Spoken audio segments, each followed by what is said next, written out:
अच्छा शिराज भाई, देखिए ये आपका तो एक जर्नी गुजरी है, ठीक है, लाजवाब इश्क की, अभी एपिसोड जारी है। तो आपके एक्सपीरियंस से, आपके परसेप्शन से, जैसा भी आपका वक्त गुजरा है, आप खुद अपने किसी दोस्त को रेकमेंड करेंगे कि अगर सीज़न 2 आता है तो उसमें जाएं? अगर सीज़न 2 आता है तो सबसे पहले तो मैं खुद जाने के लिए कभी भी हामी नहीं भरूंगा। ठीक है, और वैसे भी हम लोगों को तो लिया भी नहीं जाएगा। सीज़न 2 अगर आता है और अगर कोई लड़की मुझसे पूछती है, और वो भले मेरी अपनी कज़न, सिस्टर या बेस्ट फ्रेंड, कोई मुझसे पूछता है कि क्या मुझे इस शो पे जाना चाहिए, तो मैं बोलूँगा कि अगर तुम अपने आप को इमोशनली संभाल सकती हो, वहाँ की हार्डशिप्स को टेक केयर कर सकती हो, लोगों के टेंट्रम्स और उनकी जो क्लेवरनेस है उसको हैंडल कर सकती हो, और फिर अपने एक गैर इंसान के साथ तुम एक पार्टनरशिप बॉन्ड बना सकती हो, सही है, विद ऑल ड्यू रिस्पेक्ट, इस सोच के साथ कि हो सकता है कि ये आगे नहीं होगा कुछ, दोनों के लिए प्रिपेयर रहना चाहिए। सही है ना। तो फिर इस चीज़ को ज़रूर एंजॉय करो और ज़रूर जाओ। लाजवाल इश्क के फॉर्मेट से, लाजवाल इश्क के प्रोग्राम से मुझे कोई एतराज़ नहीं है।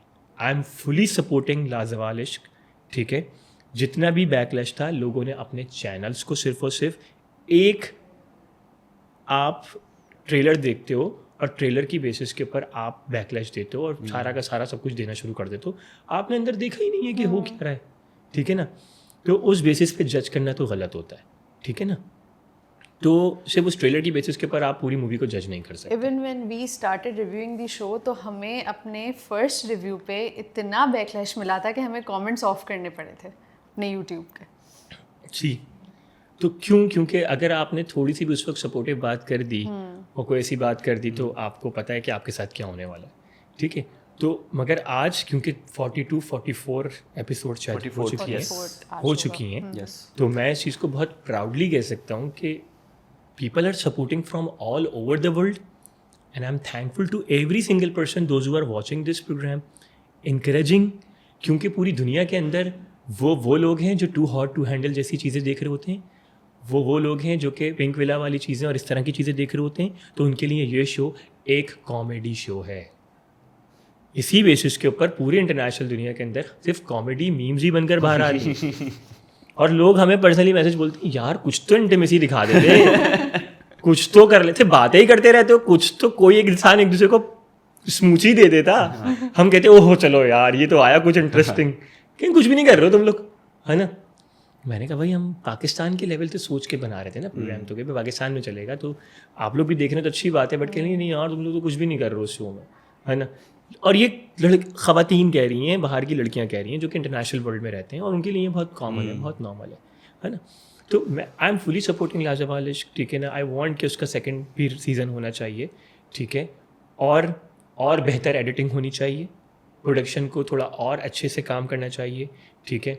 और बाकी जो प्रोडक्शन ने हमारे पास काम किया है, हमारे साथ जो हमें सपोर्ट किया है, बहुत सपोर्ट किया है, बहुत ज़्यादा हमें उन्होंने हर तरह से केटर करने की कोशिश की है, ठीक है। मैं इसलिए प्रोडक्शन की रिस्पेक्ट करूँगा क्योंकि कितना मुश्किल होगा उन लोगों के लिए जब 4 लोग उर्दू में बात कर रहे हैं और उनके साथ वहाँ पे 3 से 5 ट्रांसलेटर उनको कंटिन्यूसली चीज़ों को लिख रहे हैं और वो उनको एक्सप्लेन कर रहे हैं। तो एक प्रोडक्शन के लिए एक ऐसी लैंग्वेज जहाँ पे बैरियर आया हुआ है, और वो उसके बावजूद भी आपका शो बना रहे हैं आपके कंट्री के लिए, तो it's a applause for them कि यार उन्होंने ये हिम्मत करी।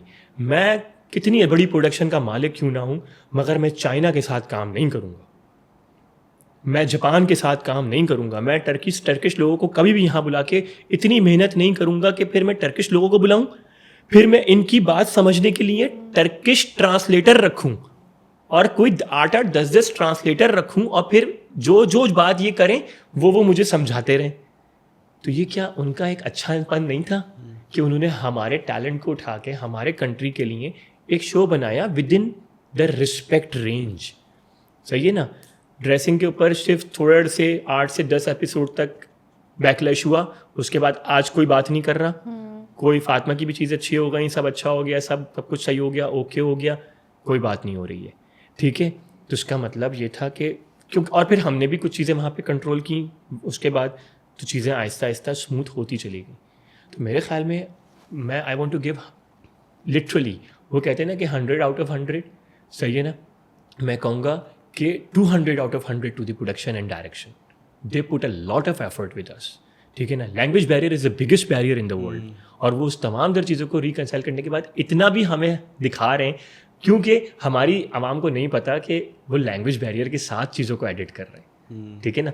तो हमें भी तकलीफ है थोड़ी बहुत कि यार एडिट अच्छा नहीं हुआ, मगर आप ये भी तो सोचो कि यार लैंग्वेज बैरियर है यार, कितना मुश्किल से एडिट हो रहा होगा यार। फर्स्ट सीजन में मुश्किल होगी, लेकिन जब है ना? सेकंड में पहुंचोगे तो चीज़ें मिस्टेक से कवर हो जाएंगी। वो कवर हो जाएंगी।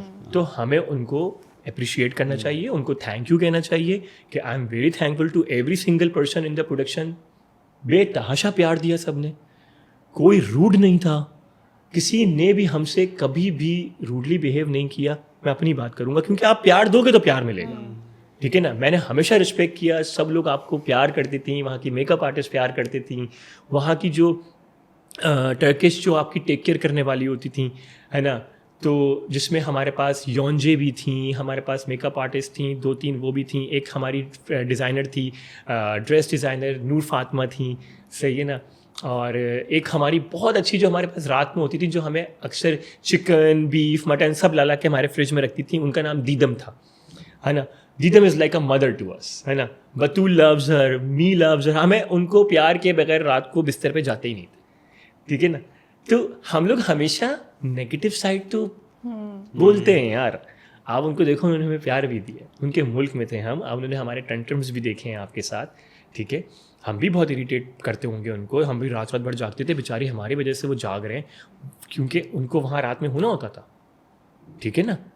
लड़के अलग पोर्शंस में, लड़कियाँ अलग पोर्शंस में, और वो लड़कियों के पोर्शंस में ख़वातीन जो बाहर सोफे पे सो रही होती थी, सही है ना। तो वो चाहती थी कि ये लोग जल्दी सो जाएं, मगर हम सोते ही नहीं थे।